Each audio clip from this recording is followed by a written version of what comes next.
नमस्कार। समय संवाद में आपका स्वागत है। मैं हूं सर्वेश कुमार सिंह। बहुप्रतीक्षित मंत्रिमंडल का विस्तार आज हो गया है। आज राजभवन में राज्यपाल श्रीमती आनंदीबेन पटेल जी ने 4 मंत्रियों को शपथ दिला दी। इसमें 2 मंत्री तो पहले से निर्धारित ही थे कि 2 मंत्री बनने हैं, जिसमें सुहेल देव भारतीय समाज पार्टी से, ओम प्रकाश राजभर, और भारतीय जनता पार्टी के दारा सिंह चौहान। इन दोनों के नाम पहले से तय थे, लेकिन मंत्रिमंडल विस्तार में विलंब हो रहा था। ये विलंब आज समाप्त हो गया और दोनों मंत्री बन गए। इसके अलावा जो 2 मंत्री बने हैं, इसमें एक अनिल कुमार राष्ट्रीय लोकदल से मंत्री बने और एक और भारतीय जनता पार्टी के विधायक साहिबाबाद से सुनील शर्मा को मंत्री बनाया गया। ये सुनील शर्मा वही विधायक हैं जो 2022 के चुनाव में रिकॉर्ड मतों से जीते थे। जीत का अंतर पूरे प्रदेश में सबसे ज्यादा सुनील शर्मा का ही था। इन्होंने रिकॉर्ड बनाया था जीत का। इन्हें भी मंत्री बनाया गया। हालांकि 2 नाम तो पहले से तय थे और तीसरा नाम राष्ट्रीय लोकदल के कोटे से है। ये नाम राष्ट्रीय लोकदल ने तय किया। हालांकि पहले एक नाम चल रहा था, राष्ट्रीय लोकदल की तरफ से चर्चा में था, राजपाल बालियान का, लेकिन बाद में जो नाम आया, जो जैन चौधरी ने तय किया, वो अनिल कुमार का किया। अनिल कुमार पुरकाजी से विधायक है। सबसे खास बात यह है इस मंत्रिमंडल विस्तार की कि इसमें एक तो क्षेत्रीय संतुलन बनाकर रखा है एनडीए ने, दूसरा जातिगत समीकरणों का ध्यान रखा गया। क्षेत्रीय समीकरण इस तरह से कि पूर्वी उत्तर प्रदेश से 2 विधायक मंत्री बने, एक ओम प्रकाश राजभर और दूसरे एमएलसी दारा सिंह चौहान। पश्चिमी उत्तर प्रदेश से सुनील शर्मा और अनिल कुमार। सामाजिक समीकरणों की दृष्टि से देखें तो 2 ओबीसी ओम प्रकाश राजभर और दारा सिंह चौहान, एक सवर्ण ब्राह्मण सुनील शर्मा और एक दलित अनिल कुमार, जो कि जाटव जाति से आते हैं। तो संतुलित मंत्रिमंडल ने आज शपथ ली है। योगी आदित्यनाथ के मंत्रिमंडल में ये 4 नए मंत्री शामिल हो गए हैं। 3 मंत्री कैबिनेट स्तर से हैं और एक राज्य मंत्री। ओम प्रकाश राजभर, दारा सिंह चौहान और अनिल कुमार कैबिनेट मंत्री होंगे। सुनील शर्मा राज्य मंत्री होंगे। भारतीय जनता पार्टी ने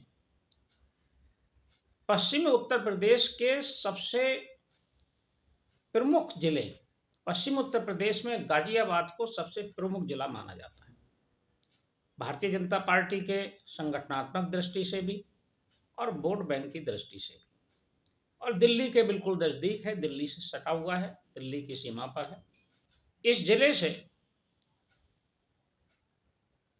सुनील शर्मा को मंत्री बनाने के मायने ये हैं कि भारतीय जनता पार्टी जहां पिछड़ों पर फोकस कर रही है, वहीं सवर्णों को भी नाराज नहीं करना चाहती।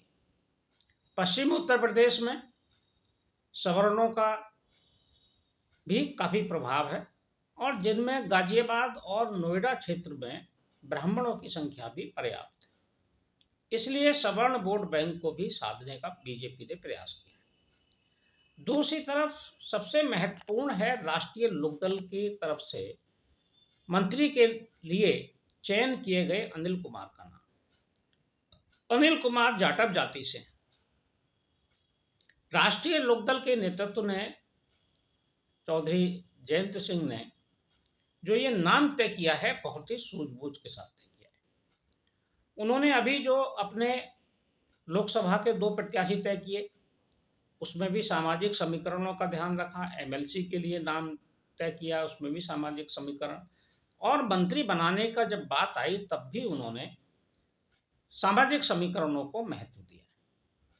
एक छवि बन गई है राष्ट्रीय लोकदल की और जयंत चौधरी की भी कि ये जाटों की पार्टी है, और जयंत चौधरी को भी कहा जाता है जाटों के नेता, लेकिन वो इस छवि से बाहर आना चाहते हैं।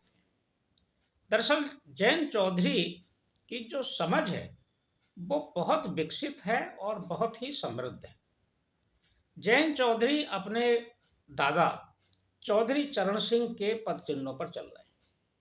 चौधरी चरण सिंह केवल जाटों के नेता नहीं थे, वो सभी किसान जातियों के नेता थे। उन्होंने अपना जो प्रभाव क्षेत्र था और राजनीतिक कार्य क्षेत्र था वो केवल पश्चिम उत्तर प्रदेश को नहीं बल्कि पूरे देश को बनाया था, या कहें संपूर्ण उत्तर भारत में उन्होंने अपने संगठन का विस्तार किया था। बीकेडी के प्रत्याशी समस्त उत्तर भारत के सभी हिंदी भाषी राज्यों में प्रत्याशी होते थे और उन्होंने संगठन का विस्तार किया था। इसी के साथ उन्होंने सभी जातियों को, जो किसान जातियां हैं जिसमें जाट, गुजर, राजपूत और यादव, अन्य सभी जातियों को उन्होंने अपने साथ जोड़ा था। यही वजह रही कि चौधरी चरण सिंह का एक राष्ट्रीय स्तर पर स्थान बना और राष्ट्रीय ख्याति उनकी हुई। उसी नक्शे कदम पर जयंत चौधरी भी चल रहे हैं। जयंत चौधरी ने जो नाम तय किए उसमें बागपत से एक जाट प्रत्याशी हैं, बिजनौर से जो प्रत्याशी हैं वो गुजर हैं। मंत्री बनाने का जब बात आई तो उन्होंने एक दलित को मंत्री बनाया, और एमएलसी के लिए भी जो नाम गया उसमें एक जाट प्रत्याशी का नाम। यानी कि वो सभी जातियों को, उन जातियों को जो कभी चौधरी चरण सिंह के साथ होती थी, उन्हें साथ लेकर चलने का प्रयास कर रहे हैं।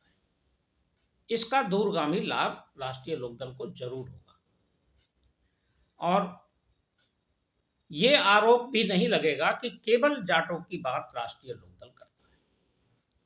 लेकिन ऐन चुनाव के मौके पर यह मंत्रिमंडल विस्तार हुआ है, इससे एनडीए को कुछ ना कुछ फायदा जरूर होगा। पश्चिम उत्तर प्रदेश में जहां राष्ट्रीय लोकदल का साथ मिलने के बाद एनडीए की स्थिति मजबूत हुई है, वहीं पूर्वांचल में राजभर जाति के नेता और काफी समय से भाजपा के साथ जुड़े हुए हैं ओम प्रकाश राजभर, उनका साथ मिलने से पूर्वांचल में भी भारतीय जनता पार्टी की, क्या कहें, एनडीए की स्थिति सुदृढ़ हुई है। क्योंकि राजभर जाति के 4% वोट हैं पूरे देश में, पूरे प्रदेश में। खासकर इनका जो प्रभाव है वो 15-16 जिलों में पूर्वांचल के प्रभाव है, और काफी अधिक संख्या में लोकसभा क्षेत्रों को और विधानसभा क्षेत्रों को भी प्रभावित करते हैं। तो आज का जो चिर प्रतीक्षित मंत्रिमंडल विस्तार है, उससे एक जो लगातार कयासबाजी चलती थी और अटकलें लगाई जाती थी कि मंत्रिमंडल विस्तार कब हो गया, कौन मंत्री बनेंगे, भाजपा से कौन बनेंगे, तो उस पर विराम लग गया। अब एमएलसी चुनाव होना है। एमएलसी के लिए नाम तय करने की प्रक्रिया भारतीय जनता पार्टी की तरफ से जारी है। राष्ट्रीय लोकदल से एक एमएलसी बनना है, उसके लिए राष्ट्रीय लोकदल ने नाम तय कर दिया है और उसकी घोषणा भी कर दी है।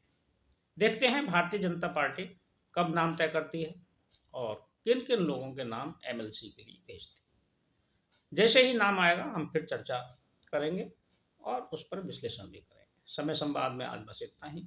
कल फिर मिलेंगे किसी एक खास विषय के साथ। तब तक के लिए मैं सर्वेश कुमार सिंह आपसे विदा लेता हूँ।